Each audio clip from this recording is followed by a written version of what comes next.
Oke, domisilinya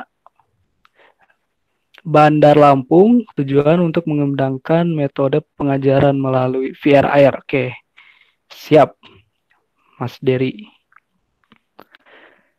Pastinya lagi sedang rame-ramenya ya, ranah VR dan AR ini. Mulai dari Spark AR, kalau barangkali rekan-rekan kan ada yang bermain Instagram dan melihat banyaknya filter yang dibuat, kan itu terbuat AR juga.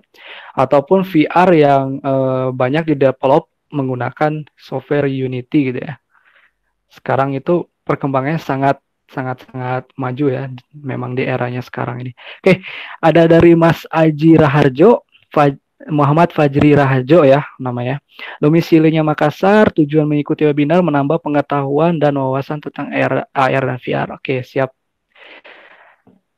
Ada dari Angga Setiadi. Oh, ini Pak dosen saya ini. Halo Pak Angga, Pak Angga Setiadi, domisili Bandung.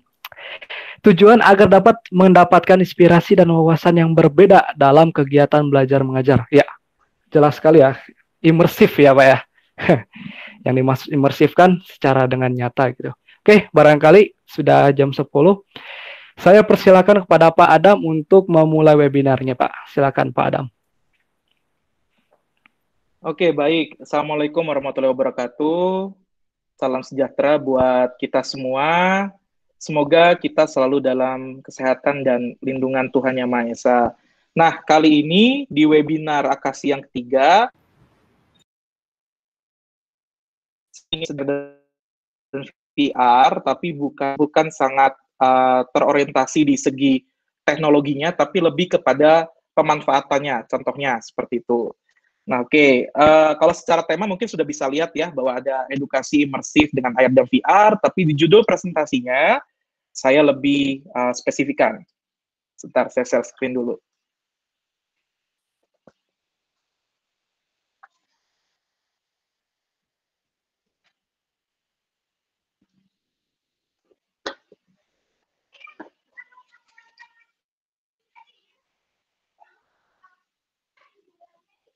Oke, suara saya bisa terdengar jelas ya? Benar Pak, terdengar dengan jelas Pak. Presentasinya juga sudah Oke. terlihat dengan jelas. Oh, masih di split ya. Coba sebentar. User ratio. Oke. Baik, di presentasi kali ini saya ingin membawakan sebuah judul yang temanya masih sama, edukasi imersif, cuman lebih kepada membahas masalah penggunaan AR VR sebagai senjata perang kita, baik sebagai pendidik ataupun juga sebagai seorang praktisi dalam mengedukasi masyarakat ataupun juga anak didik kita di masa pandemi ini. Nah, sebetulnya nanti apa sih yang bisa didukung oleh AR dan VR ini? Nanti kita akan lihat contoh-contoh nyatanya. Nah, tapi sebelumnya mungkin kalau kita bicara, ya ini mungkin pengenalan saya dulu ya, saya lupa nih, ada halaman pengenalan diri saya. Nanti mangga yang mau kontak saya atau misalnya mau berkomunikasi bisa lewat sini, terutama mungkin via email, LinkedIn, dan Instagram ya. Dan saya juga ada podcast Tiga Sisi IT, yaitu menjembatani praktisi, mahasiswa, dan dosen. Nanti juga mangga aja bisa didengar di Spotify. Oke, kita langsung masuk aja. Mungkin banyak sekali orang berpikir bahwa AR dan VR adalah hal yang berbeda. Dan memang dua konsep itu memang berbeda. Berbeda dari segi apanya? Berbeda dari segi kedalaman imersifnya. Tentunya kalau kita menggunakan VR, tingkat imersifnya atau tingkat kita bisa merasakan kenyataannya atau berada di lingkungan yang memang digambarkan di situ akan jauh lebih besar. Terlepas dari teknologi ataupun alat, saya tidak akan berbicara ke teknologi ataupun alat, karena saya yakin Bapak dan Ibu di sini sudah sangat ahli di area tersebut. Nah, secara konsep memang yang kita bisa lihat ya memang berbeda jauh secara konsep maupun alatnya. Tapi sebetulnya ada satu hal yang menyatukan mereka berdua, yaitu ini, imersif. Nah, kalau ini imersif secara pengertiannya adalah generating a three-dimensional image which appear to surround the user. Jadi semakin kita bisa memproduce lingkungan tiga dimensi yang makin bisa, apa ya istilahnya, dirasakan mengelilingi si usernya, maka semakin tinggi juga imersif yang dihasilkan oleh si teknologi AR dan VR-nya. Nah, tapi bagaimana kita bisa memanfaatkan si imersif tadi di dunia edukasi. Edukasi ini kan tidak hanya di pendidikan tinggi ataupun juga pendidikan dasar, tapi juga bisa untuk praktisi dalam memberikan pelatihan dan segala macam, itu juga bisa dimanfaatkan. Nah, kita ambil contoh dulu konsep yang sekarang atau kondisi situasi yang terjadi di Indonesia sekarang, bahwa banyak sekali anak-anak ataupun bahkan peserta pelatihan dari beberapa praktisi yang mengharuskan mereka belajarnya atau istilahnya menjalankan edukasinya via rumah atau di rumah. Nah, tentunya ketika kita menjalankan edukasi di rumah, ada beberapa hal yang terjadi. Yang pertama, self-learning. Self-learningnya jauh lebih diutamakan dibandingkan pembelajaran yang di kelas. Artinya apa? Ya, anak-anak ataupun juga yang belajar harus bisa belajar dengan inisiatif yang lebih tinggi daripada biasanya. Karena panduan dari gurunya mungkin hanya 10%, 90%-nya itu benar-benar kemauan anak untuk belajar di situ. Kemudian less interaction dengan si guru maupun juga objek ajarnya.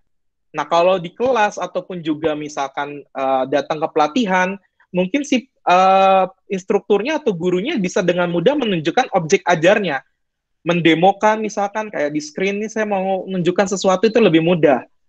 Tapi berbeda dengan ketika kita belajar dari rumah. Tentunya interaksi tersebut akan ada pengurangan level interaksinya seperti itu. Dan yang pasti imersif medianya pun kurang. Contoh misalkan mungkin Mbak Ibu lagi anak tentang planet-planet bisa nunjukin nih planet-planetnya dalam bentuk yang nyata dan segala macam, sehingga anak-anak bisa lebih merasakan, oh iya ini ada planetnya lebih besar ya, lebih kecil dan seterusnya. Nah, tentunya tiga hal ini punya sisi positif, tapi juga punya sisi negatif. Ingat, setiap hal itu pasti ada dua hal. Ada positif dan negatifnya. Nah, apa sih negatifnya? Ya ini yang pasti. Menurunnya minat belajar, udah pasti namanya anak-anak, atau kemudian juga mahasiswa, belajar di kelas aja, minat belajarnya nggak tinggi, ditambah lagi ini harus di kelas, seperti itu. Kalau di kelas mungkin masih bisa termotivasi dengan adanya guru ataupun instruktur, atau dosen. Nah, tapi kalau di secara daring itu akan berkurang intensitasnya karena daring sekali lagi bukan hanya sekedar pakai Zoom saja, mungkin bisa via WhatsApp ataupun juga yang via text based. Nah, itu juga bisa kita sebut dengan daring seperti itu, as long memanfaatkan internet. Kemudian kurangnya pemahaman terhadap materi, artinya materi yang kita tunjukkan ya itu saja yang bisa dilihat, dan dua hal itu memicu terjadinya penurunan creative thinking. Di mana sebetulnya kalau kita mau mengasah kemampuan berpikir anak-anak, kita harus bisa menimbulkan dulu berpikir kritis atau critical thinking, yang nantinya anak-anak itu bisa mengimprove pemikirannya, sekaligus menuntun dia menjadi pemikir yang sifatnya kreatif. Ya, gimana mau kreatif kalau kita aja interaksinya kurang, kemudian juga untuk bisa melihat si medianya itu kurang. Mungkin ini akan sangat lebih terasa kalau di pendidikan dasar ya. Kalau mahasiswa kan sudah lebih cenderung diajak bicara yang sifatnya abstrak. Tapi ketika kita bicara untuk pendidikan dasar, tentunya ya akan jauh lebih sulit seperti itu guru-gurunya. Solusinya bagaimana? Nah, kita bisa tadi memanfaatkan kata imersif tadi sebagai solusi dari hal yang tadi kita hadapi. Caranya, ya kita bentuk pembelajaran yang sifatnya imersif. Ingat sekali lagi, learning di sini itu bukan hanya untuk pendidikan dasar dan pendidikan tinggi saja, tapi juga bisa dimanfaatkan untuk para praktisi ketika memberikan pelatihan baik ke anak didiknya ataupun juga ke timnya. Nah, ini juga bisa dimanfaatkan. Nah, bagaimana mencapai pembelajaran yang sifatnya imersif? Nah, ini yang jadi poin pentingnya. Yang pertama adalah immersive learning bukan mewajibkan ya, istilahnya menyarankan untuk membuat interaksi yang lebih banyak dengan objek ajarnya, seperti itu. Kemudian juga di dalam proses pembelajarannya harus juga melibatkan aktivitas yang bisa dilakukan secara masif, ataupun juga bisa secara personal, tapi lebih banyak aktivitas di dalamnya, supaya jauh lebih imersif. Kemudian yang paling penting dari ini semua adalah harus happy, harus senang belajarnya. Nah, tentunya tiga hal ini bukan hal yang sederhana. Apalagi kita menghadapinya ini kan di masa yang istilahnya tiba-tiba datang ya. Pandemi ini kan tiba-tiba datang, lalu kita dihadapkan untuk pembelajaran daring, dan kalau mau bagus ya berarti harus makin imersif. Nah, itu yang jadi tantangan kita sekarang. Nah, bagaimana sih kata si immersive learning ini bisa menjadi senjata pendidikan kita untuk menghadapi ya pembelajaran di era si pandemik ini. Nah, saya akan berikan 3 contoh produk, yang satu malah itu produk buatan anak Indonesia yang sudah mendunia tentunya, untuk bisa memperlihatkan contoh real bagaimana si AR dan VR ini dimanfaatkan untuk dunia pendidikan. Yang pertama ada Anatomy Now. Nah, Anatomy Now ini cukup menarik. Kenapa? Saya punya sisi psikologis yang cukup dekat dengan Anatomy Now. Jadi Anatomy Now ini adalah salah satu finalis di AICTA. AICTA itu Asian ICT Awards, seperti itu, di tahun 2018. Nah, ini kebetulan tim saya pun juga mengikuti kompetisi yang sama dengan Anatomy Now, tapi berbeda kategori. Kebetulan Anatomy Now ini dia masuk ke digital content. Nah, dia itu membawa sebuah teknologi yang memanfaatkan AR dan VR untuk mempelajari anatomi tubuh manusia di bidang kedokteran. Nah, di sini Anatomy Now ini karya mahasiswa Vietnam, tapi jangan di-highlight mahasiswanya karena ada tim dosen dan bahkan tim dokter nasional dari Vietnam yang ikut terlibat di pembentukan teknologi AR dan VR ini, si Anatomy Now. Nah, jadi lesson-nya yang pertama adalah itu tadi, keterlibatan tim yang memang punya kapabilitas atau expertise di bidang tersebut agar konten yang disajikannya pun tepat, cara penyampaiannya pun tepat. Nah, ini dibuat untuk mahasiswa kedokteran. Jadi simpelnya, wait, ini kenapa tidak jalan si videonya? Jadi ini video sebetulnya. Jadi nanti bisa dicari di YouTube. Dia punya 2 section. Ada section AR ya biasalah. Kalau kita melihat AR ada markernya atau bisa juga non-marker, tergantung. Tapi kan istilahnya kita udah tahu ya dari dulu bahwa AR yang no-marker pun juga sebetulnya ada markernya. Cuma markernya tidak eksplisit seperti itu. Nah, dia memanfaatkan kartu sederhana, nggak bagus-bagus banget secara creativity desainnya, tapi kontennya yang memang tajam sekali. Ini saya harus puji di segi kontennya. Nah, di kontennya sendiri dia benar-benar bisa memperlihatkan imersivitas yang tinggi ketika mempelajari anatomi tubuh manusia. Bahkan si tubuh manusianya ini bisa dibedah sampai ke bagian saraf, seperti itu. Dan tentunya disitulah tingkat kesulitannya. Kebayang ya, 3D modeling untuk saraf, kalau salah-salah, itu berhubungan sama nyawa manusia kan lumayan itu. Kemudian di segi VR-nya lebih mantap lagi, jadi benar-benar mahasiswa yang melihat yang sesuai dengan tampilan layar yang kita bisa lihat itu. Jadi benar-benar bisa dibedah, kemudian dijantung di black, misalkan seperti itu, dan itu bisa meningkatkan imersif dari si produk ini. Nah, yang menjadikan si anatomi ini menang medali perak itu adalah karena kontennya itu yang benar-benar tervalidasi. Karena mungkin si Anatomy Now ini kan mengambil anatomi tubuh manusia, di mana nanti ini akan dimanfaatkan untuk operasi ataupun juga untuk penyembuhan manusia. Sehingga kalau salah menyampaikan kontennya, resikonya tinggi. Itu di Vietnam. Nah, ini videonya. Jadi ini adalah video yang dimanfaatkan. Teknologinya mereka beraneka ragam. Ada yang pakai Samsung VR, ada yang pakai phone biasa seperti itu, atau juga pakai teknologi Microsoft HoloLens yang udah sangat bagus di situ. Jadi ada yang benar-benar HoloLens waktu itu pertama kali baru keluar tahun berapa, nah dia sudah develop di Microsoft HoloLens. Nah, kemudian ini ada contoh yang kedua. Ini buatan dari Mozilla. Mungkin kalau dari nama udah jelas ya, Mozilla. Mungkin teman-teman atau Bapak Ibu di sini pakai si web browsernya. Tapi ternyata Mozilla ini punya sebuah produk namanya Mozilla Hubs. Ini bisa dimanfaatkan untuk kita menyajikan virtual rooms yang bisa diakses secara masif untuk kegunaan apapun sebetulnya. Baik untuk misalkan acara ataupun juga pembelajaran, atau mungkin kalau buat dosen ataupun juga pengajar bisa dimanfaatkan untuk kelas virtual. Bahkan kalau untuk di perguruan tinggi bisa dimanfaatkan untuk pameran hasil penelitian. Jadi kan kalau misalnya kita di pendidikan tinggi itu ada kewajiban untuk meneliti tuh, nah hasil publikasi berupa poster atau segala macamnya bisa ditaruh di sini. Nah ini intinya buatan si Mozilla, kemudian juga untuk share dan berinteraksi dalam virtual room. Nah, virtual roomnya sendiri sebetulnya sudah disediakan oleh si Mozilla-nya. Tinggal kita pilih, lalu kita custom tergantung kebutuhan kita seperti apa. Ada yang bentuknya hall, ada yang bentuknya museum, ada yang bentuknya rumah tradisional, ada yang bentuknya abstrak, ada yang bentuknya juga auditorium. Tinggal dipilih saja mau yang mana. Ini pun juga karena dia memanfaatkan konsepnya kan dia software as a service ya.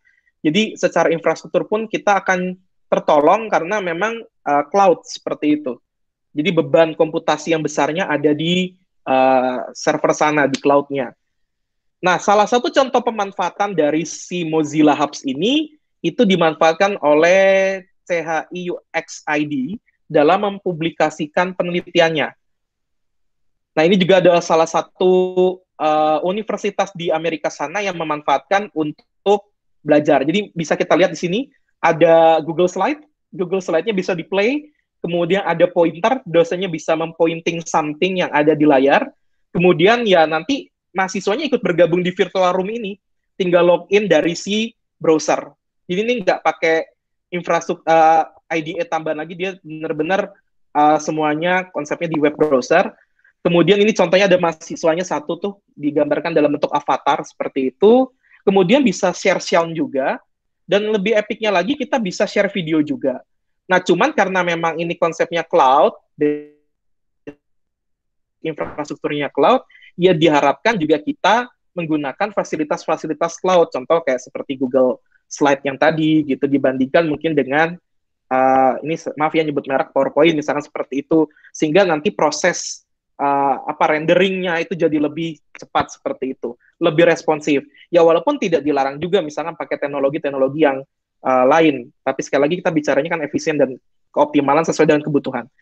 Begitupun juga dengan videonya juga kita bisa manfaatkan, mungkin upload dulu ke YouTube ataupun juga ke link Google Drive yang tinggal kita putar seperti itu. Nah ini bisa dimanfaatkan sedemikian rupa. Nah kalau di kasus sekarang gimana? Bisa buat ngajar pendidikan dasar ya, bisa buat ngajar misalkan buat ngajar biologi itu bisa dengan seperti ini, kimia, fisika, ya asalkan memang gurunya juga apa istilahnya ya, mau untuk move on dari traditional learning yang base-nya on books lalu exercising. Nah itu sih jadi harus lebih interaktif dan imersif aja seperti ini. Apalagi kalau di perguruan tinggi ya, ini enak banget misalkan untuk ya mungkin sidang online juga bisa ya kita pakai ini. Cuma mungkin secara officially-nya agak kurang memang, secara sisi keprotokoleran. Nah, itu mungkin agak kurang di sini. Nanti Bapak Ibu bisa coba. Nah, saya ingin Bapak Ibu mencoba terlebih dahulu, saya berikan waktu 3 menit untuk mencoba link ini. Mangga Bapak Ibu masuk ke link ini, kemudian rasakan imersifnya di virtual room ini. Ini bukan buatan saya, tapi copyright dari CHI UX 2020. Saya sertakan linknya juga, pemilik copyright-nya. Jadi mangga Bapak Ibu akses. Saya berikan waktu 5 menit. Gak apa-apa ya Mas Edo ya? Saya berikan waktu 5 menit. Ya, Pak. Okay. Silakan Pak. Ya, silakan. Mangga dicoba. Kita self-reflection. Jadi nanti saya minta pendapat Bapak Ibu, baik via chat maupun via sound nanti di akhir. Gimana pendapatnya setelah memanfaatkan si Mozilla Hubs ini di kasus yang pameran riset yang dibuat oleh CHI ini. Silakan, mangga Bapak Ibu. Ya, silakan rekan-rekan dicoba dulu pameran riset CHI-nya. Luar biasa sekali ya, berarti ini bisa lebih imersif ya Pak ya pembelajarannya Pak ya. Betul. Saya mau nyoba nggak ada laptop Pak. Ini juga tergantung dari spek laptopnya soalnya memang. Oh iya. Yeah. Karena kan proses renderingnya. Developnya pakai apa sana. Ada, dia punya si IDE-nya sendiri yang diakses via browser juga. Oke. Editornya ada. Jadi nggak lengkap kayak Unity. Kalau Unity kan customnya lebih dalam ya, lebih kita lebih puas untuk bisa mengcustomnya. Kalau ini ada batasan. Cuman begini, nanti ya dibukanya di akhir ya. Ada kesimpulan yang saya akan baru buka di akhir. Baiklah Pak. Oke, silakan. Saya berikan 5 menit. Maaf, Pak Edo, mungkin bisa dibantu timingnya ya. Ya, siapa? Ya, 5 silakan menit mencoba. 4, Ya, berarti 5 menit ya. 10.25. Oke. 10.25-an ya. Ya, Nanti kabari ya kalau sudah 5 menitnya habis ya. baik Pak.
Sudah 5 menit ya, Pak Edo ya. Ya Pak. Tadi sempat saya coba juga Pak, ternyata bisa di HP saya Pak, luar biasa keren sekali. Jadi bisa digerakin ini 360 gitu, terus tuh Betul. kalau pas Dan mau maju tuh di zoom aja, betul. maju dari avatarnya maju deh kalau di zoom lihat HP, Ya luar ini kayak biasa. konsep dulu game Avatar kan, bukan game Avatar Legend of Aang Iya, ya.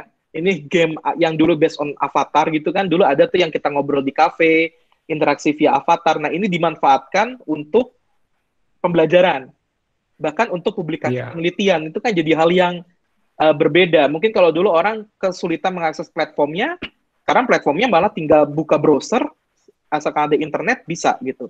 Jadi tadi juga sudah secara masif ada sekitar berapa 20-an orang itu mengakses room yang sama. Sebetulnya bisa saling berinteraksi, bisa saling bisa ya ngobrol Pak. di situ. Bisa, cuma harus diaktifkan si headset ataupun juga si soundnya. Iya, Tuh enaknya. tadi sempat terdengar juga ada yang bilang halo halo keren katanya. Nah, oke kita Ya, lanjutin dulu ya. Yang siapa? tadi. Silakan Pak.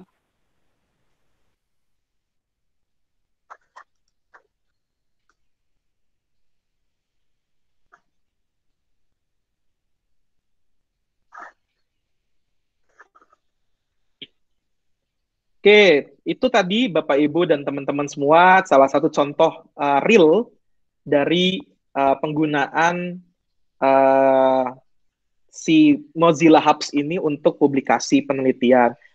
Sebetulnya tidak tertutup itu, bisa juga misal untuk publikasi tugas akhir di kelas, tugas besar misalkan setiap semesternya, atau mungkin Bapak Ibu bisa membuat pembelajaran yang jauh lebih menarik tanpa harus bersusah payah membangun virtual world-nya. Karena ketika membangun VR, rata-rata tantangannya adalah membangun virtual world-nya. Walaupun sebenarnya di Unity sudah ada beberapa aset yang bisa free digunakan ataupun juga berbayar digunakan untuk meng-create si virtual world-nya. Nah, cuman kan ya secara teknis tinggi sekali, orang harus bisa paham Unity programming-nya dan segala macam. Dengan ini jauh lebih simple seperti itu. Oke, yang terakhir ini salah satu contoh produk edukasi. Ini agak agak sombong dikit. Ini buatan timku sebetulnya di Unicom, namanya Tanah Airku. Edo pernah dengar ya, Do ya? Iya Pak, benar Pak. Ya, Tanah Airku. Nah, mungkin banyak orang yang belum familiar, tapi for your information, Tanah Airku sendiri itu buatan anak Indonesia. Tentunya, ya saya sebutnya Indonesia saja, saya tidak mau bawa merek universitas saya sendiri ya. Iya, Buatan Indonesia, yang dia itu kontennya untuk mengajarkan kebudayaan pada siswa-siswa di pendidikan dasar, terutama SD kelas 1 sampai kelas 3. Kita sangat segmented dari segi usernya memang, karena memang konten AR dan VR itu sangat segmented tergantung dari umur yang kita hadapi seperti itu. Nah, kenapa saya bawa Tanah Airku ini sebagai salah satu produk yang saya ceritakan ketika sharing di Akasi yang ketiga ini? Jadi produk ini sebetulnya sudah mewakili Indonesia beberapa kali di kompetisi internasional, dan bahkan terakhir Tanah Airku ini menang di mewakili di Apikta maupun juga di Imagine Cup. Kalau Imagine Cup masih nasional ya, masih nasional, bukan nasional, sorry, ke Asia, yang level Asianya. Kemudian juga di Apiktanya juga pernah mewakili, di Aikta pun juga pernah mewakili Indonesia di sisi digital kontennya seperti itu. Nah, intinya produk ini ngapain aja? Simple sebetulnya. Ada show 3D objects ya, kayak kita marker di pointing ke smartphone, lalu smartphone-nya nanti showing something. Atau juga dia ada kartu Doremi yang kalau kita pointing ke kartu Doremi-nya pakai smartphone kita, nah itu nanti akan memainkan alat musik tradisional dan ada musik instrumennya. Kemudian ada VR dan ada evaluation-nya. Cuman kuncinya, nih ada satu lagi kuncinya. Namanya juga kita mau menyampaikan konten edukasi atau konten pembelajaran.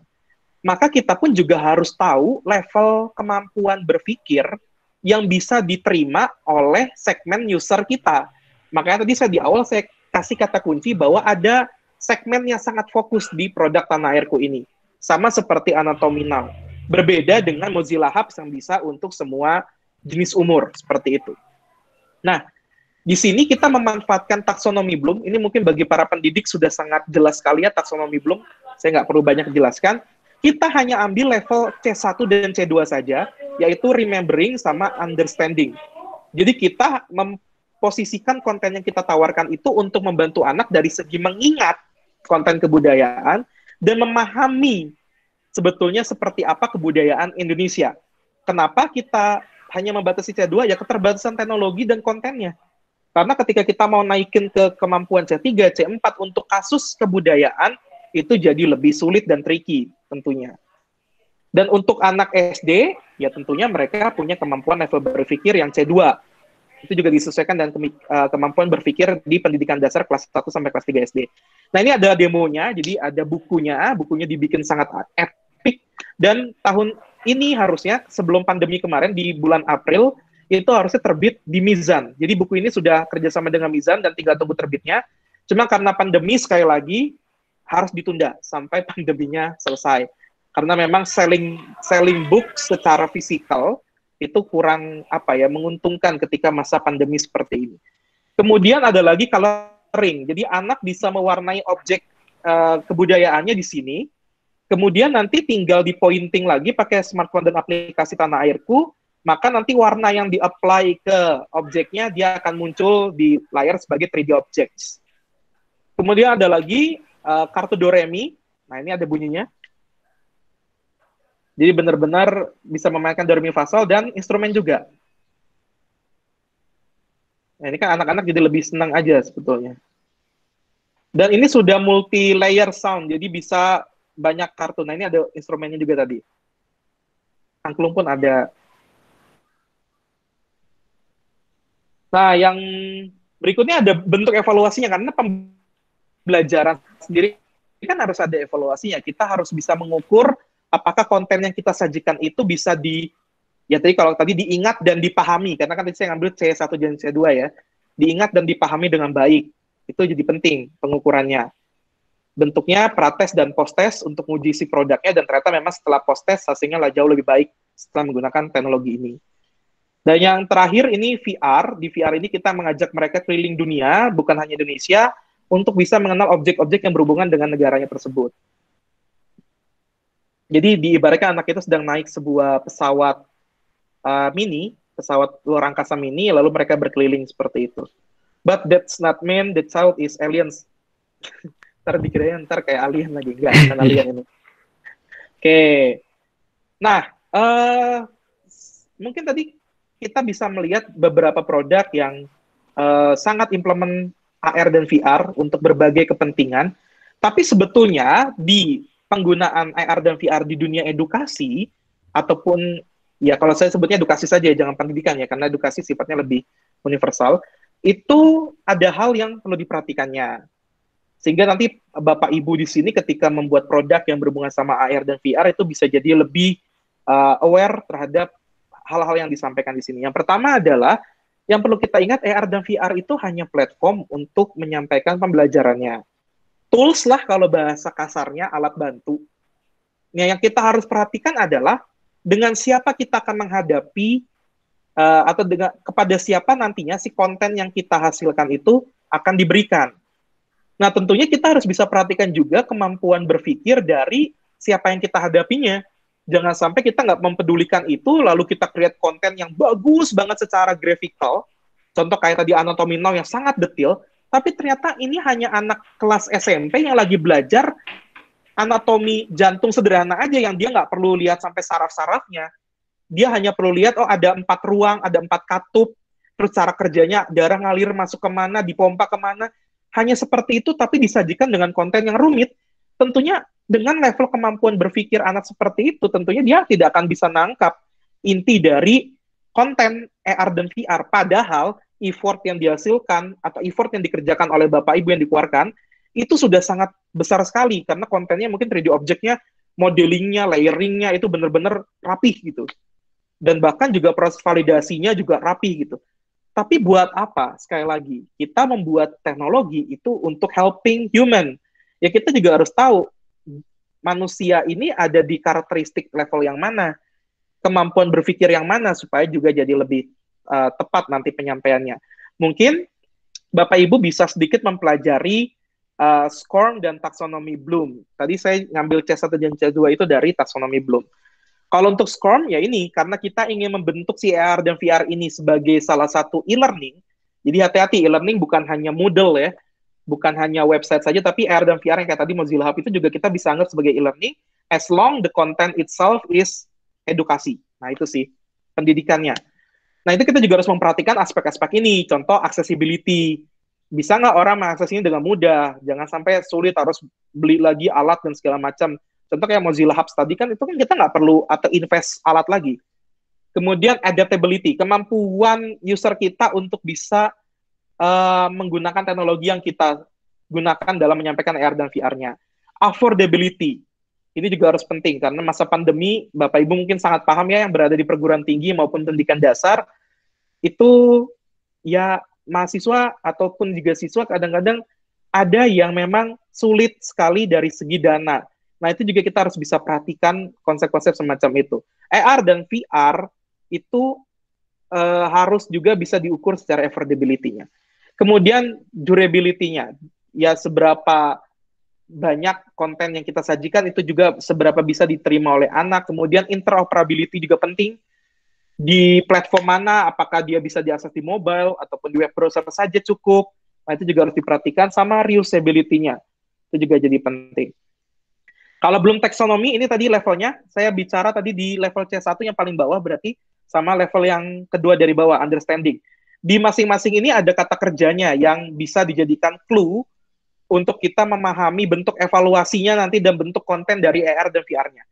Ini benar-benar yang di-highlight, makanya sekali lagi bukan teknologinya saja, tapi konten. Karena AR dan VR itu kontennya yang lebih dinilai. Beda kalau kita bicara AR dan VR di sisi entertainment.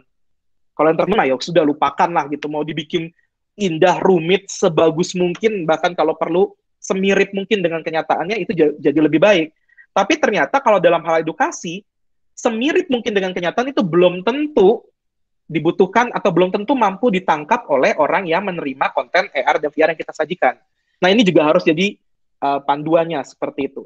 Dan yang terakhir, kalau kita membuat AR dan VR, ingat, AR dan VR itu punya batasan penggunaan yang dianjurkan, terutama VR ya. Kalau AR kan cenderung dia interaksi dengan bodinya itu nggak terlalu dekat gitu, bisa segini gitu. Tapi kalau VR kan nempel banget di mata, seperti itu. Nah, itu pun juga ada panduannya. Kan secara internasional sudah keluar tuh panduannya berapa menit anak itu bagusnya berinteraksi dengan VR.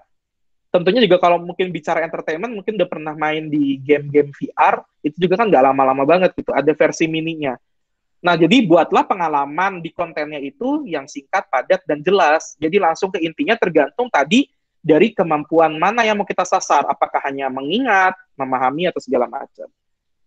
Paling itu dari saya, Pak Edo, Mangga, mungkin kalau ada diskusi terkait ini dipersilahkan. Ya, terima kasih banyak kepada Pak Adam. Luar biasa sekali ya presentasinya terkait immersive AR VR ini.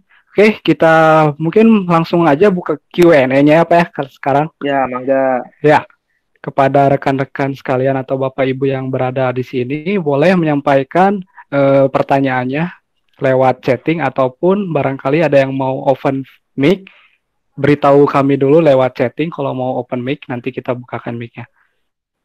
Oke, Bapak Open dan mic Ibu udah kayak sekalian. stand up ya? Kayak open mic, Udah kayak stand up. kayak stand up comedy. Ya, maksudnya ya bicara gitu Pak, lewat audio, tidak teks. Oke, rekan-rekan. Oh ya Pak Edo, di yang... sini saya mau highlight ya. Ada satu teman saya dari Telu, ini sangat ahli dalam AR dan VR, namanya Pak Fatah Nur Prawita, ada di sini hadir. Oke. Itu ahlinya lah. Selamat datang Pak Fatah, luar biasa. Boleh barangkali Pak Fatah mau menyampaikan kesan pesannya? Ya boleh Pak, silakan Pak. Ayo biar silakan, kita Pak. makin kaya pengetahuannya. Barangkali Pak Fatah juga mau berbagi ya Pak. Silakan Pak. Diaktifkan aja Pak audionya. Mic. Atau barangkali rekan-rekan ada yang ingin bertanya.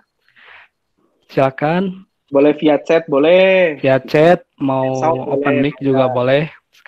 Sekarang Sudah waktunya untuk Mau Q&A. bagikan kesan dan pesannya tadi pas Ya, mencoba Mozilla Hub juga boleh. Ini ada boleh. Helsan ya. Halo Helsan, Ada ketemu lagi Helsan di ya. sini. Langsung Ya, kepikiran Pak. kapan ya Ada, Pak. proses belajar mengajar di Indonesia sampai ke tahap seperti tadi? Sudah, itu kan tadi publikasinya buatan orang Indonesia itu. CHI Keren. UX Chapter ID Indonesia. Silakan Mas Helsan, barangkali Ya, ada cuma bukan buat yang ingin ngajar, disampaikan. Sok mangga, Enggak sih. Helsan. Ya, Pak. Apa namanya? Tadi pas nyoba yang dari Mozilla Hub itu, experience-nya emang beda sih. Walau memang masih terlihat kaku ya dari apa namanya pas kita ini. Cuman bener yang apa sih experience-nya emang beda gitu ketika memang kita dipakai buat learning di perguruan tinggi maupun di bawahnya gitu. Iya, Makanya pasti penasaran beda. kalau dicoba di kampus bakal efektif atau enggak tuh begitu tuh. Makanya gitu doang sih Pak. Kalau saya sih Pak tadi langsung kepikiran ke situ. Siap, Karena bisa mantap. open mic juga di situ. Ya. Wah, Jadi lengkap lagi ya. mau jadi dosen nih, Helsan nih. Kagak Pak. Enggak. Saya penasaran Pak kalau ngeliat teknologi gitu. Terus Pak kalau mau nanya itu maksudnya kalau yang teknologi yang ini sih Pak yang saya pernah lihat yang VAR tuh tapi bisa di copy paste Pak objeknya. Nah itu tuh Mm-mm. masuk ke learning maksudnya yang imersif mungkin bisa kali ya Pak yang masuk ke arah situ gitu. Oke, Tapi mungkin emang saya coba jawab ya. Inti imersif ya. itu jauh lebih kepada apakah si penggunanya makin bisa merasakan lingkungan yang disampaikan pada konten AR dan VR-nya gitu loh. Makin Hmm, bisa masuk nggak ke dunianya. Nah, kalau makin bisa masuk berarti imersifnya tingkat tinggi. Jadi mungkin itu lebih hubungannya ke interaktivitasnya. Jadi kan AR tuh ada imersifnya, ada interaktifnya, ada fun-nya. Nah, itu kalau menurut saya lebih tepatnya ada interaktif dengan objeknya, dia bisa copy paste, bahkan dia bisa tempel di mana itu kalau nggak salah Google ya produknya ya. iya. Bahkan kan juga Google Maps juga sekarang udah mau mengeluarkan yang AR yang konsepnya lebih besar lagi. Itu Iya. Helsan. Oke Nah, Pak. ini ada Terima kasih temanku Pak. juga, Pak Edo, dari Udinus. Ini juga ahli AR dan VR. Ya, Punya lab khususnya nih. Namanya Pak Max. Halo Pak Max. ya, halo Pak Max, barangkali ada mau disampaikan, boleh di open mic-nya aja. Pesan kesannya barangkali, feedback. Max. Halo, Wah, assalamualaikum semuanya. waalaikumsalam warahmatullah. Silakan Pak Max. Ini dari Waalaikumsalam. Semarang, Bapak Ibu. Ya, Mangga ini Pak saya- Max. Oh iya, ini kalau di kita sih baru belajar Pak Adam nih. Ini mau Oh, merendah. nih. Ya, produk kita mungkin bisa dilihat ya, makin sederhana sih Pak Adam ya. Untuk lingkungan kampus, mengenal kampus kita, ini produk dari mahasiswa sih ya. Wih, smart tour berarti Pak ya. Iya, tour virtual tour lah. Betul tour ya. Ya itu aja Pak Adam, yang mesti belajar nih buat ngajari mahasiswa. Tapi Waduh. Saya Produk- malah yang belajar dari Bapak harusnya. Ini ada Pak Max, ada Pak Fatah, ini saya banyak belajar dari beliau berdua sebetulnya. enggak, kita belajar sama Pak Adam nih. Nanti kalau bisa kita sharing bareng lagi Pak di Akasi Pak. Ayo gabung Pak. Boleh ya nanti. Ayo, boleh ya Pak Edo ya dari Semarang Ya, juga. ya, Nah, sangat tuh. welcome sekali dengan para praktisi AR dan Pak VR. Fatah Kita juga. sama-sama belajar dan bisa saling ilmu dan kolaborasi gitu ya, dari berliterasi Ya. sampai bisa implementasi gitu, Pak. Dan semua teman-teman di sini juga boleh bergabung ya, Pak Edo ya. Ya, silakan. Ya. Jadi nanti kita berbagi ilmu di situ. Oke, ada lagi nggak di sini ya? Oh, ada nih masuk dua. Sampai sekarang masih nggak bisa tampil konten dari Mozilla Hub. Saya akses dari Mozilla Firefox. Ada kemungkinan dari segi versinya udah di-update belum Pak Panca? Oke, ada yang bertanya tuh, Pak. Selamat pagi menjelang siang Pak Adam dan Pak Adam, saya ingin menanyakan bagaimana motivasi kita untuk membuild sebuah VR AR untuk kedepannya, karena setiap saat aset atau kegunaan VR dan AR pasti bertambah dan terkadang membuat males untuk membuild apa yang akan kita build. Nah, gimana tuh kira-kira Pak Adam? Ya itu tadi, sebetulnya kita juga harus memperhatikan reusability-nya. Jadi kalau kita buat objek, kita bisa manfaatkan aset objek tersebut untuk project-project yang lainnya juga gitu loh. Makanya kalau kita pakai Unity itu kan kita memang akan memisahkan dia jadi satu, ibarat bahasa gampangnya foldering sendiri ya, satu struktur folder sendiri supaya nanti itu bisa dimanfaatkan juga untuk project-project ke depannya gitu. Sehingga nanti kita cukup hanya membangun hal yang spesifik, tergantung temanya apa. Contoh kayak virtual world, misalkan antara belajar membaca dengan belajar menulis, kan sebetulnya virtual world-nya bisa sama aja gitu loh. Jadi kayak gambar, misalnya kayak tadi ada gambar pohon di sekitar bangunan bersejarahnya, itu kan gambar pohonnya anak nggak terlalu mempedulikan kan ya. Anak nggak terlalu mempedulikan, yang dia pedulikan adalah sebetulnya kontennya lebih ke arah, ini ada bangunan apa nih, dia deketin gitu, dia masuk ke dalamnya, dia bisa lebih merasakan di dalamnya seperti apa. Tapi kan pohon itu jadi salah satu supporting aset yang bisa menambah hasanah di virtual world-nya, biar jauh lebih imersif. Nah, itu bisa dibikin aset yang lebih reusable. Kalau males, harus punya uang untuk beli aset-aset yang sifatnya tinggal bayar pakai. Iya. Cuman kan tetap aja namanya aset yang sangat spesifik, itu kadang-kadang kita yang harus buat. Tergantung kita ngangkat temanya apa nih, seperti itu. Jadi kalau motivasi sih sebetulnya, kalau menurut saya yang pertama kali memang harus bentuk tim dulu ya, yang compact gitu. Ada orang yang memang senang dengan desain, karena kita butuh orang di dalam timnya seperti itu, dan yang punya konsepnya. Karena kadang bisa aja satu orang atau bisa jadi dua orang yang berbeda seperti itu. Itu aja sih intinya. Motivasinya harus menjadi pendidik yang baik supaya kita makin semangat memproduce-nya gitu.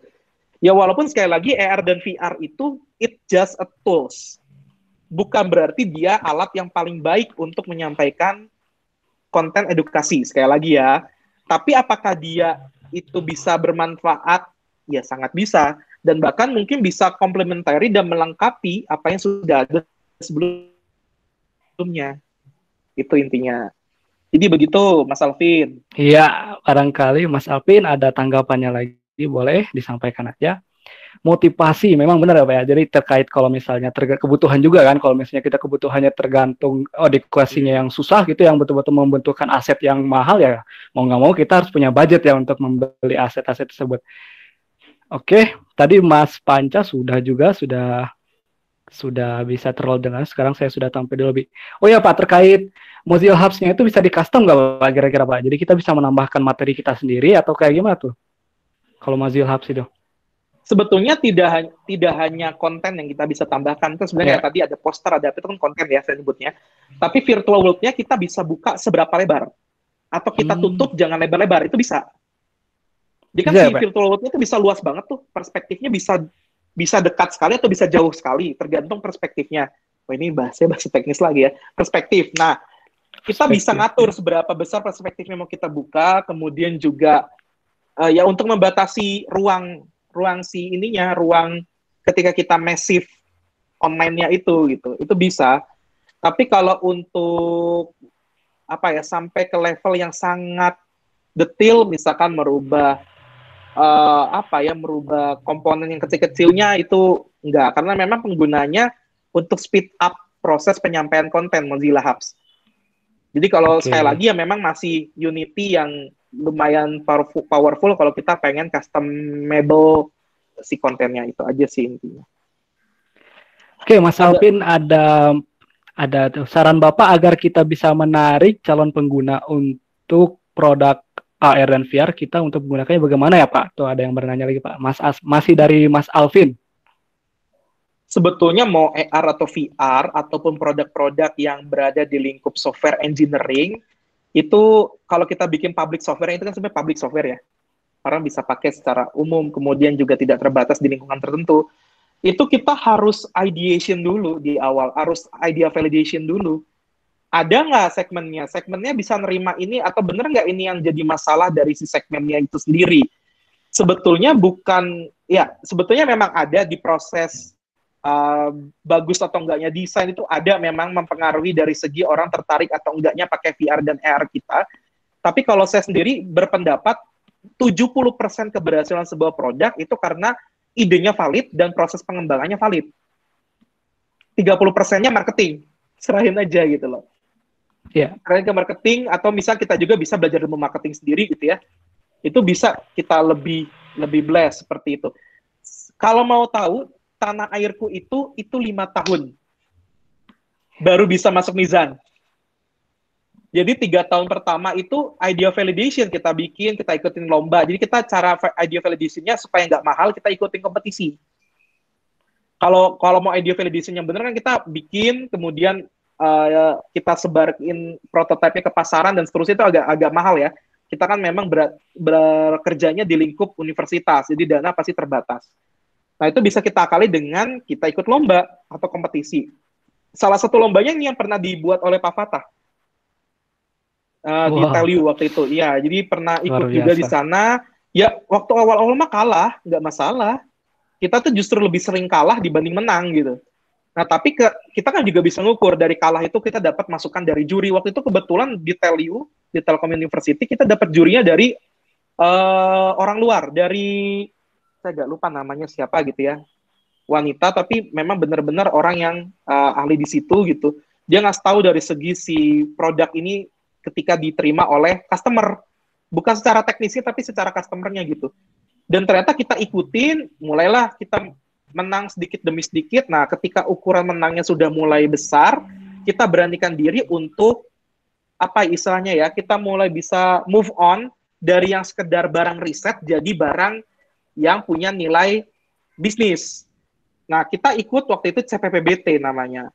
Dapat hibah, kemudian ya dengan CPPBT itu kita masuk ke sekolah-sekolah, dengan 30 sekolah validasi lagi di situ, dan ternyata mereka senang, anak-anaknya senang, kita tawarkan ke Mizan, dan Mizan langsung mau. Padahal kita pun juga pernah ke Mizan, di 2 tahun yang sebelumnya, itu ditolak. Tapi kita nggak sakit hati, maksudnya ya udah ditolak ya sudah, berarti memang produk kita belum cukup baik, karena kan mereka mungkin jauh lebih cerdas di masalah pemasaran. Karena kan kalau publisher tuh udah ngerti banget customer-nya ya. Nah, kalau saya mana ngerti gitu. Saya selama ini adanya di lingkup universitas gitu, jarang berhadapan dengan customer. Nah, itu juga sih yang jadi penting, kita sebagai pembangun teknologi harus bisa ngedengerin pendapat dari orang lain yang mungkin bisa lebih expert dari kita. Terkadang kita sebagai pembangun teknologi terlalu narsis sama teknologi yang kita bangun. Terlalu pede dengan teknologi yang kita bangun. Padahal ternyata secara kebutuhan masyarakat, secara penerimaannya itu nggak ada sama sekali. Nah, itu yang jadi turn off produk tuh di situ gitu loh. Itu sih kuncinya untuk yang menarik pengguna. Ya, yang pasti konten pun juga berpengaruh. Bagus atau enggaknya modelingnya berpengaruh. Ya, tapi gini, ini ada temuannya menarik nih sebetulnya. Anak SD kelas 1 sampai kelas 3 itu punya penerimaan warna yang berbeda kompleksitasnya dengan kita sekarang. Kita itu bisa mengenali lebih banyak warna. Beda dengan anak SD. Jadi ketika kita bermain banyak gradasi warna, anak SD itu belum nangkep bahwa ada gradasi warna sedemikian rupa gitu loh. Karena pengetahuan warnanya nggak banyak gitu. Justru itu akan membebani pemikirannya. Jadi kayak macam apa ya, kalau saya bilang tuh, kalau di interaksi UI dan UX tuh ada namanya load, apa ya, saya agak lupa lah konsepnya namanya gitu. Jadi membebani pemikiran dia justru bukan fokus kepada kontennya, tapi lebih kepada mengenali warna di objeknya. Itu kan jadi nyasar. Jadi nyasar banget ya. Ini hal yang tidak teknis, tapi jadi sangat teknis ujungnya ketika kita menghadapi customer yang ada di pendidikan dasar. Itu loh. Begitu Mas Alvin, jawabanku. Iya, barangkali Mas Alvin mau open mic juga boleh, silakan mau ngobrol-ngobrol langsung kepada Pak Adam gitu ya, biar lebih interaktif dan lebih yang lain, asik gitu. Tunggu ayo. Boleh yang lain, silakan kepada rekan-rekan yang lain. Luar biasa sekali ya. Mungkin kalau misalnya terkait ideation bisa dekat dengan design thinking juga kali ya Pak ya. Ya, itu salah satu caranya. Atau salah bisa satu caranya, Javelin ya. Board, bisa. Javelin Board, kita validasi. Jadi user-centric banget gitu ya Pak ya. Oh. Ya kan karena kita mau menghasilkan produk untuk user. Kalau kita nggak tahu siapa usernya, nih usernya bakal pakai atau enggak, yang ngapain juga kita bangun. Ntar kita jangan-jangan membangun teknologi untuk kita sendiri, bukan untuk orang lain. Ya kecuali kalau memang kita udah sadar ya, kita bangun teknologi ini untuk hanya helping ourselves, ya nggak masalah. Tapi kan kadang-kadang kita juga pengen helping someone, nah itu yang pentingnya. Dan ini, niatnya jangan bisnis dulu, helping dulu, solving the Yeah. problem dulu. Itu paling penting, nanti bisnis itu bisa mengikuti.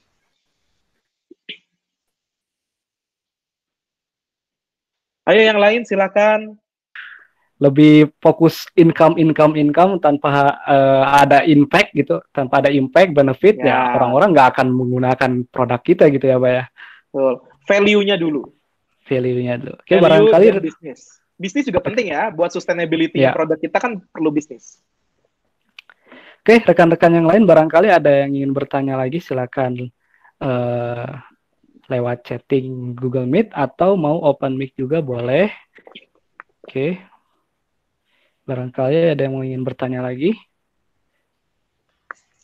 Ayo semangat mencerdaskan bangsa Ya. kita dengan berbagai hal, tidak hanya AR dan VR sih ya, dengan Ya. berbagai cara, dengan berbagai konsep berpikir itu juga bisa dipelajari. Kan ada sekarang orang lagi rame bahas computational thinking, critical Ya. thinking, creative thinking gitu. Yang sebetulnya itu sama-sama baik, tinggal bagaimana caranya para pendidik maupun para instruktur di level praktisi itu bisa menginsepsi cara berpikirnya ke materi yang diajarkannya. Itu paling penting sih. Jadi yang susah dari membangun AR dan VR di edukasi itu teknis ya susah, udah jelas ya, teknis mah kayak gambarnya, modelnya segala macam itu sulit. Tapi area lain yang jauh lebih sulit adalah ini buat siapa edukasinya, kontennya harus gimana. Jangan sampai kita too much atau too little, itu juga jadi nggak bagus. Harus pas komposisinya. Nah itu penelitiannya bisa 1-2 tahun untuk itu saja sebetulnya. Untuk speed up-nya bisa. Betul, untuk bisa mempercepatnya bisa kerjasama dengan orang yang di pendidikan. Jadi kolaboratif research. Jadi ada orang pendidikannya, misalnya kita kerjasama dengan UPI gitu, itu bisa lebih cepat. Kita nggak perlu capek-capek. Karena kan kalau orang UPI udah memang belajar bagaimana caranya mendidik ya, memang itu kan pabrik pendidik gitu. Itu lebih cepat. Kita pun juga akhirnya bisa speed up itu karena kita kerjasama dengan UPI. Kita tanya ke guru SD-nya itu, PGSD-nya, ini gimana sih sebetulnya psikologi si anaknya gitu. Pak, ada yang bertanya Pak dari Mas Ahmad-Ki. Apa karakteristik yang membedakan AR dan VR sehingga kita dapat menentukan bahwa kapan model pembelajaran itu menggunakan AR atau VR atau keduanya? Oke. Boleh Pak. Kalau saya sendiri sebenarnya ada banyak ya karakteristik yang membedakan AR dan VR. Ya salah satunya tools. Udah jelas banget yang kelihatan toolsnya, yang satu just smartphone, yang satu memang harus ada handheld tambahannya lagi. Kemudian, kalau saya sendiri meng-highlight-nya perbedaan mereka berdua adalah di segi kedalaman imersivitasnya. Jadi kalau mau makin dalam, mau makin imersif ya, VR jawabannya. VR. Tapi hati-hati, sekali lagi, konten kita itu mau seberapa imersif disampaikannya. Kalau nggak perlu terlalu imersif, contoh nih, misalkan kita sama-sama di domain jantung aja ya, kayak tadi, yang anatomi now, ini ada jantung. Kalau kita hanya ingin memperkenalkan si jantung ini, ada 4 ruang, ada 4 bilik, di mana 4 bilik itu nanti aliran darahnya seperti apa, itu cukup pakai AR, nggak perlu pakai VR. Karena kan kedetilan informasinya itu tidak dalam. Imersifnya pun juga nggak usah dipaksain dalam, ntar malah jadi kayak kita berada di bilik apa gitu kan. Jadi bingung sendiri malah gitu. Nah, tapi ketika jantung ini, domainnya sama nih jantung, kita bawa ke mahasiswa kedokteran. Ya nggak lucu dong kalau misalnya kita hanya bilang, nih ada 4 bilik, kemudian nanti mengalirnya gimana, nggak begitu. Belajar di saraf. Oh nanti kalau kamu mau operasi jantung, saraf ini yang nggak boleh kepotong, saraf ini yang boleh kepotong. Ini saya nggak ngerti ya, kedokteran soalnya. Nah itu kan berarti butuh imersif yang sangat tinggi sekali, karena kedetilan informasinya pun juga sangat dalam gitu. Nah itu salah satu tolak ukurnya Pak Ahmad. Jadi bisa kedetilan tingkat informasinya. Kemudian dari segi umur juga berpengaruh sih. Dari segi umur tuh berpengaruh. Jadi ada cerita lucu waktu saya bawa tanah airku ke Taiwan di Apikta 2016. Itu ada juri yang sudah cukup, sebut tua nggak ya, sudah cukup old gitu ya. Sudah cukup old gitu. Nah dia menolak untuk pakai CVR itu. Ini alat apa katanya? Saya harus pakai ini ngapain gitu? Takut. Jadi ada perasaan yang di beberapa orang tuh takut harus pakai handheld segede itu gitu loh. Padahal waktu itu saya pakai Samsung VR. Jadi saya masih pakai Samsung VR, gimana pakai yang lain yang banyak-banyak kabelnya gitu ya. Itu malah jadi lebih menyeramkan lagi mungkin. Dia nolak pakai. Satu-satunya juri yang nolak mencoba tuh dia. Dan kita nggak bisa salahin. Kita nggak bisa salahin karena fearness itu adalah salah satu fisiologi manusia gitu. Dan itu tumbuh seiring bertambahnya umur juga. Jadi hati-hati, makin tua kita juga makin banyak takutnya. Kalau dulu kan ketika kita kecil kita nggak takut ya, mau jalan-jalan di atas jurang juga kayaknya nggak takut gitu waktu masih muda. Coba kalau makin tua. Kayak misal ke Dufan juga sama. Naik kora-kora, wah kalau dulu SMP atau SD kuat tuh sampai naik 3 kali berturut-turut. Kalau sekarang suruh coba naik kora-kora, itu kayaknya udah mau pingsan sekali juga. Itu fearness tuh memang meningkat gitu. Dan fearness itu salah satu segi fisiologi yang harus kita pertimbangkan dalam penggunaan VR. Karena VR sendiri kan memang ada kontak, kan dia nggak contactless ya, dia ada kontaknya gitu. Kontak dengan bodinya kita gitu. Ya kalau AR kan dia bisa cukup jauh gitu, kontaknya hanya dengan tangan gitu. Tidak langsung nempel ke bagian mata seperti itu. Itu paling Pak Ahmad dari saya. Ya. Nah, enggak, yang lain juga boleh nambahin loh ya. Di sini banyak ahli-ahlinya nih, pada diem aja nih. Barangkali ada yang mau disampaikan lagi Mas Ahmad atau cukup? Ini ada yang bertanya dari Mas Panca nih, Pak. Ada tayangan di TV, film di mana layar bisa diproyeksikan ke udara dalam layar sedang lebar atau lebar gitu ya. Dan menunya bisa dipilih dengan mentos LED tersebut. Itu pakai teknologi apa ya katanya? Hologram itu. Tapi hologram yang ada sekarang itu levelnya masih butuh kaca transparan. Jadi masih butuh panel ya, nggak bisa langsung di udara seperti itu. Yang hologram yang saya tangkap ya.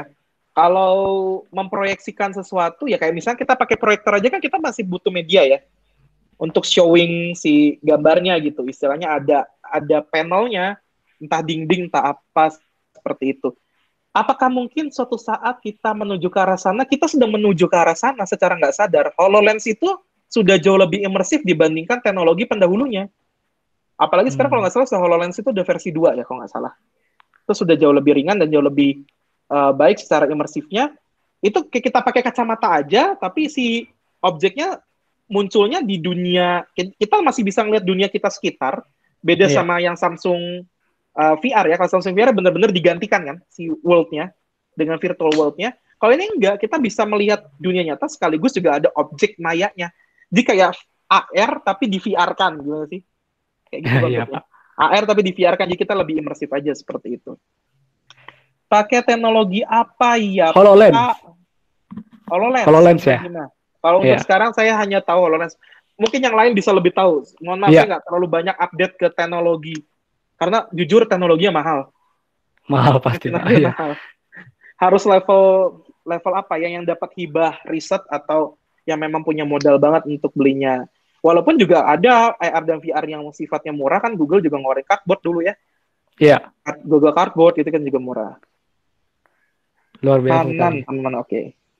HoloLens itu kan kayak macam orang tuh bisa memungkinkan untuk teleportasi gitu ya Pak ya, sampai bisa menampilkan tubuhnya dan kita bisa dia lihat itu gitu dalam bentuk kayak macam hologram gitu ya. Kalau lens yang pernah saya lihat luar biasa sekali itu teknologinya. Ya sebenarnya sekarang juga udah mungkin sih. Apa susahnya gitu. Yang penting, tapi kan sekali lagi masih butuh panel untuk menyajikannya gitu. Nggak bisa kita cuma pakai media udara gitu loh. Iya. Dan masih kita butuh panel entah kaca bening, entah apalah gitu, akrilik atau apa gitu yang nanti dia akan dimunculkan di situ sebagai hologram.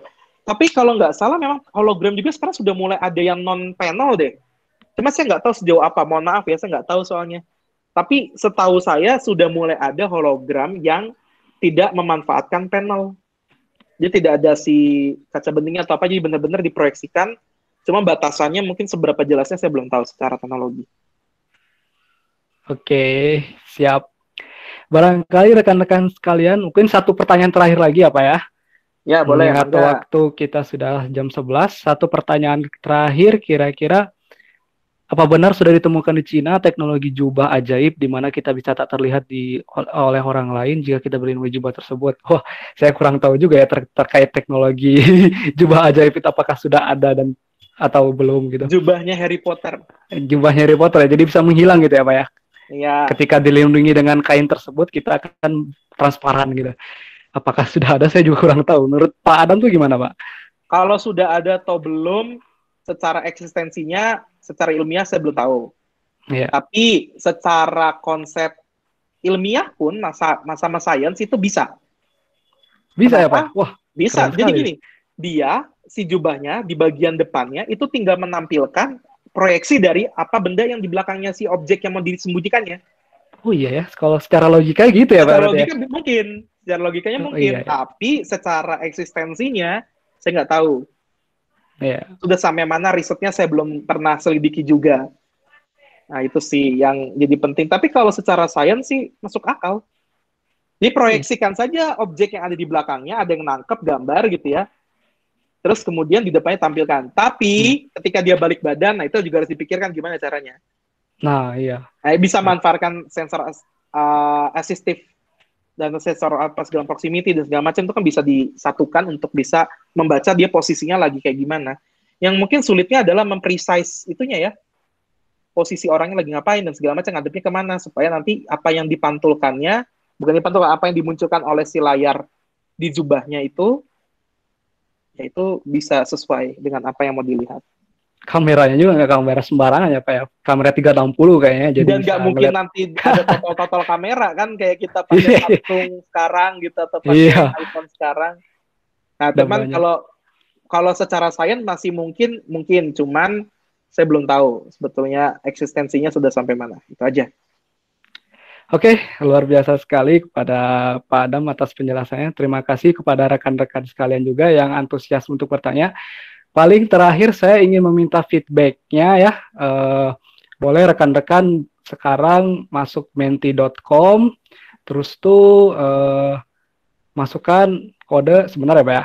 Saya Boleh di chatting aja kayaknya. ya, biar saya biar generate gampang. dulu ininya. Minta feedback. Kita kayak feedback ini kan penting sekali apa ya? Kita bisa lesson dari feedback tersebut. Pasti. 10.62, sebentar saya tuliskan dulu ya. 10.62. Sama-sama Mas Panca tuh. 37. Terima kasih. 37. Sekarang rekan-rekan bisa masuk ke menti.com dan masukkan Tulisan kode mentinya gimana tuh? Oh, menti.com. ya, Oke. menti.com. Masukkan kode 106237, silakan masukkan feedbacknya di situ. Oke, paling itu aja ya kali ya Pak. Ya, Kalau terima kasih misalnya banyak semua. Kalau misalnya ada pertanyaan terkait Akasi dan lain sebagainya, mangga aja silakan masuk ke grup Telegram Akasi. Telegramnya Dan nggak saya juga dibagiin linknya. sudah saya bagiin atau saya bagiin lagi Di sekali ya. posting lagi aja karena baru ada Siap. bergabung. Untuk yang belum ini, saya coba posting lagi sebentar Pak. Copy link.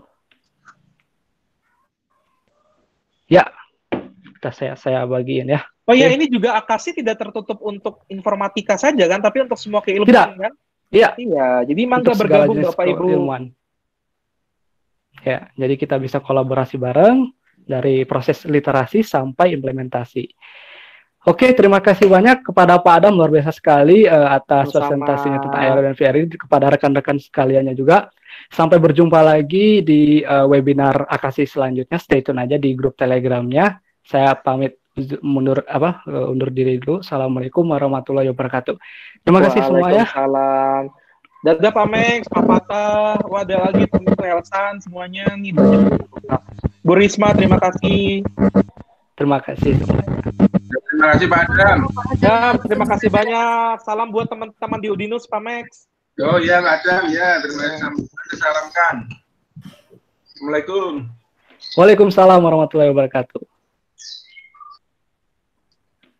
Oh iya, ada Pak Angga, lupa Pak Angga Setiadi. Iya. Udah keluar ya Pak kayaknya. dosen, Pak dosen saya. Terima kasih banyak Pak Adam dan semuanya. Ini my Ya. bro nih, my bro. Saya juga kaget Angga Setiadi kayaknya tahu nih Pak dosen saya gitu Angga Pak dan ternyata. Anggi ya. Angga dan Anggi. Halo Pak Angga, sehat? Ada masih. Wah, terima kasih ya Pak. Luar biasa Pak Angga. Mantap. Wih. Lagi di Unikom Pak? Lagi di kampus? Di atas ya. Wah, Di kampus. mantap. Unikom itu lucu Pak, apa dosennya masuk kantor tapi mahasiswanya enggak ya? Kita masih menjaga protokol nih.